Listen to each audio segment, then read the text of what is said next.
But you know, I've seen some sheep, and I think they're the most precious things in the world. You look into, oh, they're just so wonderful. Glenn said, no, they're not.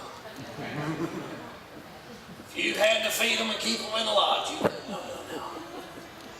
But the thing that I think I understand about sheep is, man, they'll make dumb decisions. You know?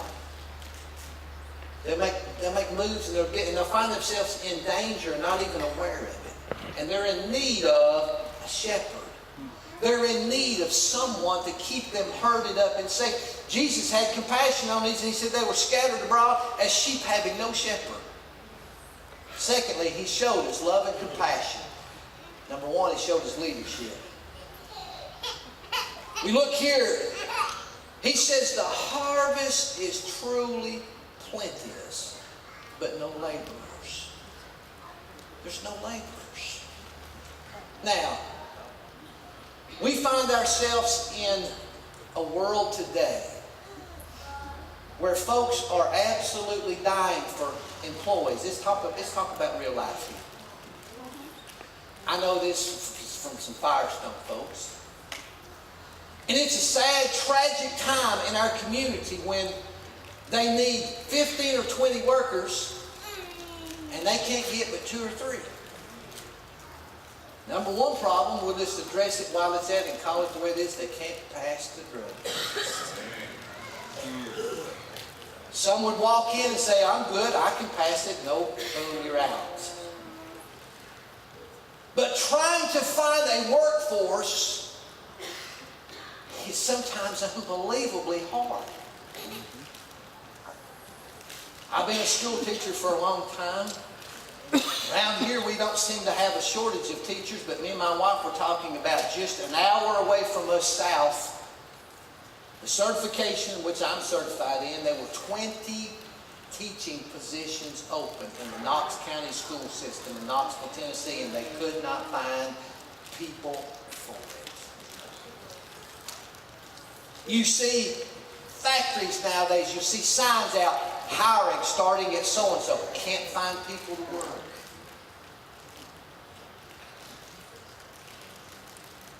You see the military who runs continually, of course, we need a few good men. You know, sometimes I think we need to get a neon sign and put it up in the church. Now hiring, need a few good workers. Need some folks, need a few good men. All kinds of positions available. But I think about that when they can't find a workforce of people, many, and I'll call it the way it is, many who refuse to. Many who will say, and I'll shoot straight from my experiences. I teach school and I've heard every story there is. I've had kids tell me, I ain't working. Why do I need to get up and go work? I ain't doing that. I'm going to do this. And I say, well, that's good, but how you going to eat? How you going to pay your bills? How you going to have that? How you going to do this? How you going to do that? What? They got no answers for me. And I think, man, 15, 20 years down the road, our workforce is going to be, we're in trouble. We're in trouble. But Jesus come and he said, hey, the harvest is plenteous, but the laborers are few. Now, folks, we've got plenty. I was talking to a preacher one day, and you know, sometimes churches, congregations, pastors, I'll preach on pastors here in a minute. Sometimes they get hung up on how many's coming, and you got this many, and I got this many, and they got so-and-so, and this one went there, and da-da-da-da-da-da, and they worry about the attendance. And I can't believe so-and-so used to come to my church, and now they're going so-and-so, and I love, you know. One day I told a guy, I said, listen, if we get out and we work in the community, all the lost people, we'd all have to expand our buildings. We'd have to build new churches. We'd have to spring them up all over the place because we wouldn't have room for all of the lost people.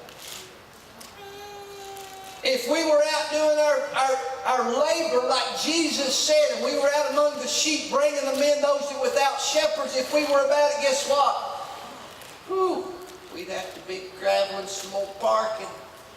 We'd have to start working on the balcony. We'd have to start figuring out where we're going to put them, preacher. Jesus said, the harvest is plenteous, but the laborers are few. Are you a laborer today? Are you in the workforce spiritually?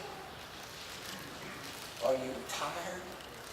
Some people even say that, well, I used to be real active and I just kind of stay home. We watch so-and-so. Well, you know what? There's some TV preachers I like to watch. I like Holly Miller from Knoxville, Tennessee. She's Bear Heights Baptist Church. I try my best on Sundays to watch him because I like him.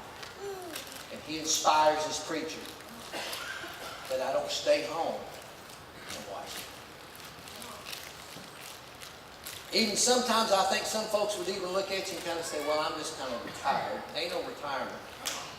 We don't never stop. We don't never quit.